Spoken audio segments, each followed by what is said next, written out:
Kita semua pasti pernah minum Ultramilk. Tapi pernah nggak sih kamu kepikiran kalau kamu bisa punya bagian dari perusahaan pembuatnya? PT Ultra Jaya milik industri TBK adalah salah satu perusahaan minuman terbesar di Indonesia yang sudah menemani kita dari kecil hingga sekarang. Dengan posisi yang kuat di industri FMCG dan kinerja yang relatif stabil di Bursa Efek Indonesia, muncul satu pertanyaan. Apakah investasi saham ULTJ masih menjanjikan saat ini? Dalam video ini kami akan membahas analisis kinerja perusahaan melalui equity research dan report untuk mengetahui potensi dan prospek investasinya ke depan. Sebelumnya perkenalkan, kami dari kelompok 14 yang berisikan Kaluna Zahra dengan NFP akhir 010 dan saya sendiri Faiz Muhammad Alansori dengan NFP akhir 021. Mari kita simak video berikut ini. Halo semua, pada kesempatan kali ini kita akan membahas salah satu perusahaan besar di industri makanan dan minuman, yaitu PT Ultra Jaya Milk Industry dan Trading Company atau biasa disebut sebagai Ultra Jaya. Jadi PT Ultra Jaya Milk itu merupakan salah satu perusahaan yang bergerak di bidang industri makanan dan juga minuman. Perusahaan ini berdiri pada tahun 1958 dan berkantor pusat di Bandung, Jawa Barat. Perusahaan ini juga sudah terdaftar di Bursa Efek Indonesia dengan kode saham itu adalah ULTJ. Harga saham ULTJ saat ini itu berada di kisaran 1.315 per lembar dengan jumlah saham beredar mencapai 2,88 miliar lembar. Dengan demikian, nilai kapitalisasi pasar perusahaan ini itu di sekitar 3,8 triliun dengan PER dengan EPS tahun 2024 itu sebesar 399,4 dan rata-rata PER industri sebesar 15 kali. Yang mana target price atau harga wajar dari saham ULTJ itu sebesar 5,991 Rp1.000 per saham. Nah, nilai ini tuh menunjukkan adanya potensi kenaikan sebesar 5,6% dari harga pasar saat ini. Sehingga rekomendasi investasi untuk saham ULTJ itu adalah sangat direkomendasikan atau bisa disebut sebagai buy. PT Ultra Jaya Milk atau biasa kita sebut dengan ULTJ itu merupakan salah satu produsen minuman siap saji baik dari susu, teh maupun sari buah dengan beberapa merek utama seperti Ultra Milk, teh kotak maupun buah vita. Perusahaan ini berfokus pada produksi efisien berskala besar dan memiliki jaringan distribusi nasional yang luas loh. Nah, sebagian besar pendapatan dari penjualan produk susu cair UHT itu sebagai penyumbang lebih dari 60% total penjualannya, disusul dengan minuman teh dan juga sari buah. Ultra Jaya sendiri tuh menjaga profitabilitas melalui efisiensi logistik, stabilitas harga bahan baku, dan juga melakukan integrasi vertikal lewat peternakan sapi serta kemitraan dengan para petani lokal. Nah, kedepannya strategi pertumbuhan difokuskan pada ekspansi kapasitas produksi dan inovasi produk untuk memperkuat posisi sebagai pemimpin pasar minuman siap saji yang ada di Indonesia. Nah, dari line chart di samping itu dapat dilihat merupakan grafik dari penjualan dari PT ULTJ yang mana garis grafiknya itu menunjukkan tren naik dari tahun ke tahun, yang artinya penjualannya itu meningkat dari tahun 2021 hingga tahun 2024. Nah, artinya perusahaan itu tuh semakin tahun tuh semakin baik. Ini tuh bisa disebabkan dari peningkatannya dari mungkin dari strategi pemasaran efektif, pertumbuhan permintaan pasar maupun dari inovasi produknya. Nah, industri makanan dan minuman di Indonesia itu menunjukkan pertumbuhan yang positif setiap tahunnya, didukung dengan minuman siap saji itu sebagai faktor utama. Nah, pertumbuhan ini tuh berkisar di angka 4-5% per tahun, didukung oleh meningkatnya daya beli masyarakat maupun kesadaran terhadap pentingnya gizi di masyarakat. Dalam industri susu cair dan UHT, tren konsumsi ini terus meningkat seiring kebutuhan akan produksi yang praktis dan juga bergizi. Nah, PT Ultra Jaya atau ULTJ itu berhasil mempertahankan posisinya sebagai market leader nasional di segmen susu UHT.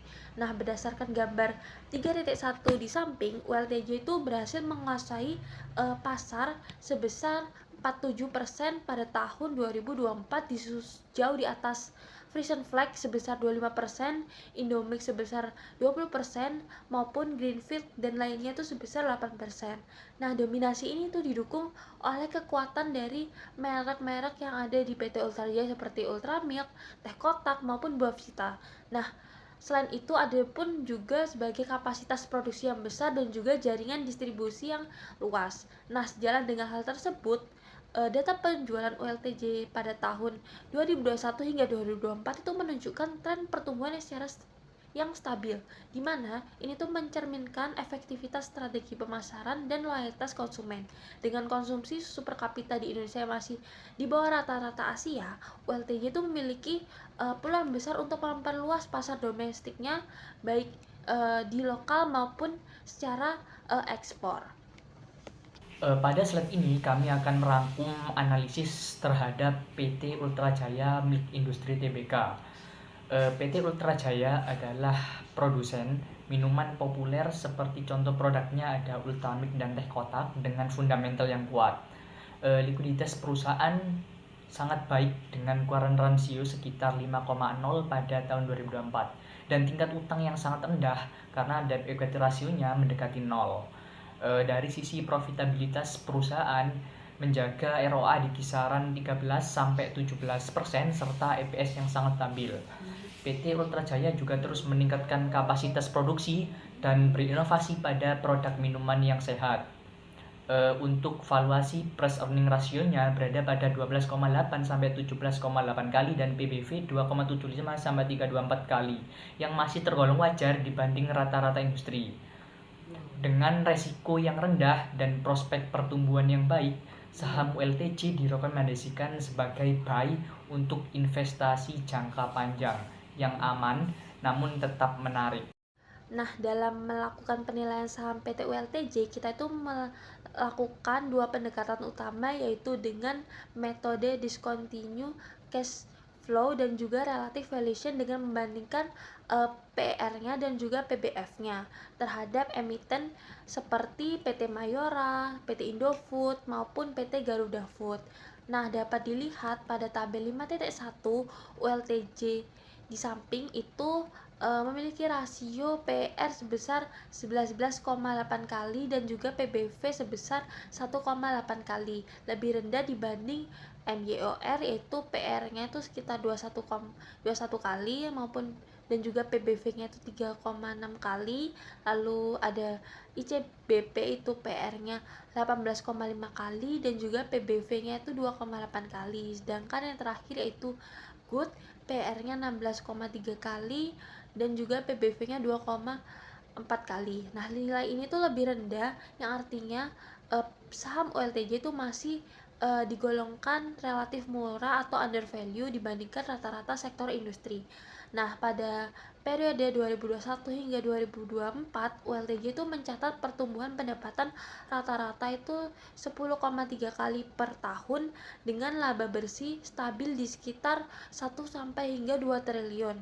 EPS pada tahun 2024 itu tercatat sebesar 117 per lembar saham, sedangkan BVPS itu 744 per saham dengan harga pasar sekitar pada periode Oktober 2024 itu 1.315 per lembar dengan hasil DC evaluation menunjukkan nilai saham itu di kisaran 1.700 hingga 1.780 per lembar, yang artinya ini tuh mencerminkan potensi kenaikan sekitar 30 hingga 35%. Dengan fundamental yang kuat, merek yang dikenal seperti Ultra Jaya, Teh Kotak maupun Buavita serta jaringan distribusi yang menjangkau seluruh Indonesia, ULTJ itu memiliki prospek pertumbuhan jangka menengah hingga jangka panjang yang positif.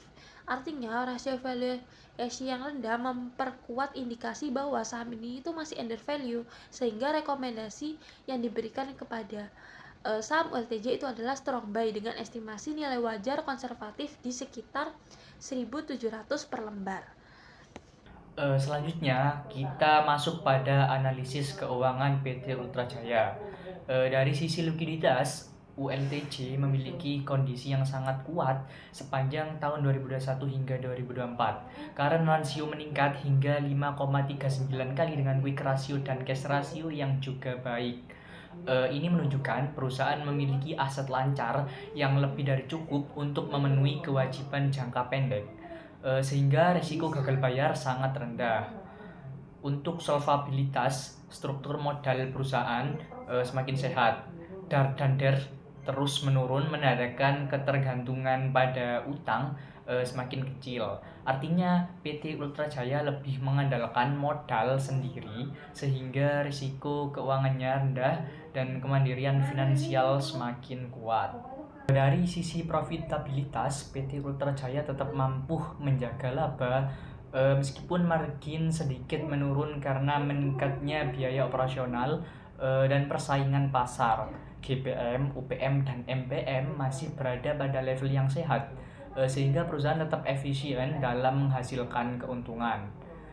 Kemudian untuk rasio aktivitas, efisiensi operasional menunjukkan tren positif. Aset turnover stabil dan inventory turnover meningkat, yang berarti pengelolaan stok makin baik meskipun perputaran utang sempat turun. Arus kas perusahaan tetap terjaga pada batas yang baik. Berikutnya kita melihat struktur resiko pada PT Ultra Jaya selama tahun 2021 sampai 2024. Pada tahun 2021 hingga 2023, resiko usaha mendominasi sekitar 65%. Hal ini terutama dipengaruhi persaingan yang ketat di pasar suhu UHT serta kebutuhan inovasi produk yang terus berkembang. Namun pada 2024, fokus resiko beralih menjadi resiko keuangan hingga mencapai sekitar 85%. Pergeseran ini dipengaruhi ketidakstabilan ekonomi global, fluktuasi nilai tukar, dan situasi likuiditas secara keseluruhan. Sementara itu, resiko regulasi tetap rendah dan stabil. Selama periode ini, perusahaan juga selalu menerima opini audit wajar tanpa pengecualian, menunjukkan tata kelola keuangan yang baik. Secara keseluruhan, PT Ultra Jaya masih perlu memperkuat strategi keuangan dan inovasi operasional untuk menjaga daya saing dan stabilitas jangka panjang. Dari sisi ESG tahun 2021 sampai 2024, PT Ultra Jaya menunjukkan perkembangan yang positif. Pada aspek lingkungan, perusahaan terus meningkatkan efisiensi energi, pengelolaan limbah, serta penggunaan kemasan ramah lingkungan melalui program Thanks to Nature. Di aspek sosial, PT Ultra Jaya aktif menjalankan CSR untuk masyarakat, khususnya kesehatan, pendidikan, dan lingkungan. Perusahaan juga memperhatikan keselamatan kerja dan pengembangan karyawan.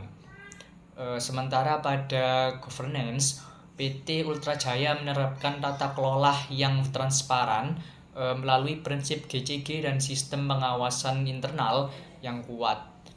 Komposisi ESG juga menunjukkan arah yang lebih berkelanjutan. Porsi environmental naik dari 25% jadi 40%, sosial tetap stabil di angka 35%, dan governance turun sedikit seiring kematangan sistem tata kelola. Secara keseluruhan, PT Ultra Jaya sudah mulai menyelaraskan pertumbuhan bisnis dengan kontribusi terhadap lingkungan dan sosial.